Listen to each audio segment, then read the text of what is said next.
Welcome back to my movie reviews. Thank you guys so much on the love on the Oppenheimer review. So today we're talking about Dream Scenario. Okay, this one stars Nicolas Cage and it was a very interesting movie. Let's go ahead and get into it.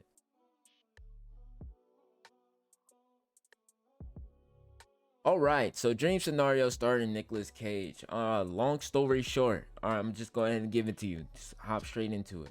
Nicolas Cage plays a father named Paul Matthews, and let me just tell you, this movie was very interesting. I've never seen Nicolas Cage take on a role like this, and I'm not even a Cage completist, but I will say this is a role I've never seen him play in, and it honestly just it shocked me how good he was able to play this role. So what this movie is about is Mr. Paul Matthews has a family of two, and people start dreaming about him, reporting reports that he's in people's dream while something tragic happens to them or things are happening to them, and he's just casually there. And then it evolves into other things, and we get into nightmares. As you guys know, with the dreams come nightmares, and people are saying that Mr. Paul Matthews are in his nightmares causing these catastrophic events.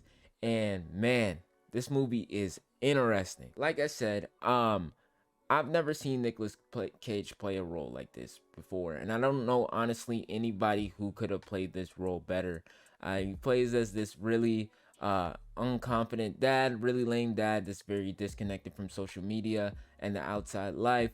And as people start to report that he's in this dream, his life starts to change. Not only does this movie take us on this whole roller coaster of emotions of how this affects his family, we get deep, very deep and in-depth details of how this is changing the relationships that's changing and what's he's even feeling.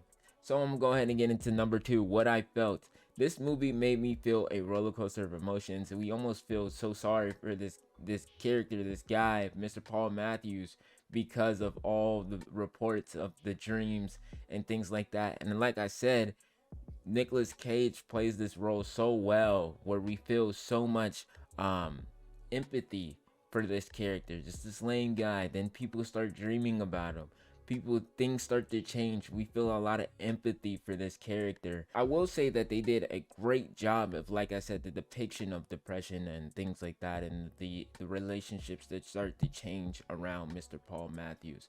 One thing I will say that also the surrounding cast in this movie was good, from notable acts from Michael Cera and Lily Gao and Dylan Guella. I think I pronounced that right. They did great in this movie, and I loved everything about it. What I do know, Christopher Borigel was the director for this movie. I've never heard of their work or anything. This was my first time being introduced to them, and it was absolutely great. This movie was also made by A24. If you guys don't know, A24 has constantly been pushing out great movies within the last few years, feeling very original, or just more work goes into this movie storytelling. The storytelling is great into these A24 films that are pushing out. What I thought about this movie, I will say that some people will not like this movie. Let me explain why.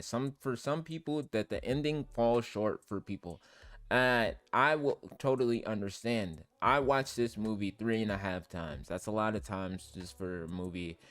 Just for me to go back and look at things that I may have missed. And for your first watch, you may absolutely love the movie, but the ending may fall a little short for you. That for me is honestly a deal breaker. Sometimes that the movie has an ending where I have to put things together, and I honestly prefer those style of movies. Some people really want a straight up answer to an ending where it may not be a bittersweet ending, or may not have to think about all the other pieces that they saw. For me, I had to actually kind of think about the scenes and understand this ending. That may not be a thing for everybody. I think the storytelling was great in this movie, all the way up into the ending.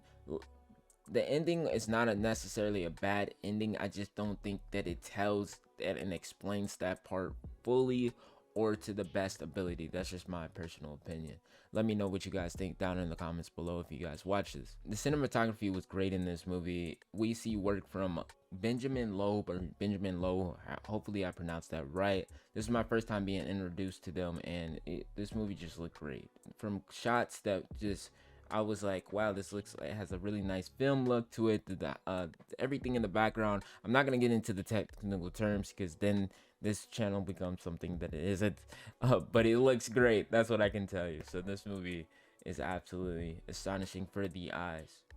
What I also thought that the ending, like I said, not to sound like a broken record, did fall a little bit short. Could have been explained a little bit better. So for me, I'm going to give this one a 3.5 out of 5 stars. This movie was dope. Like I said, I love the performance by Nicolas Cage. Sorry if this review was a little bit shallow.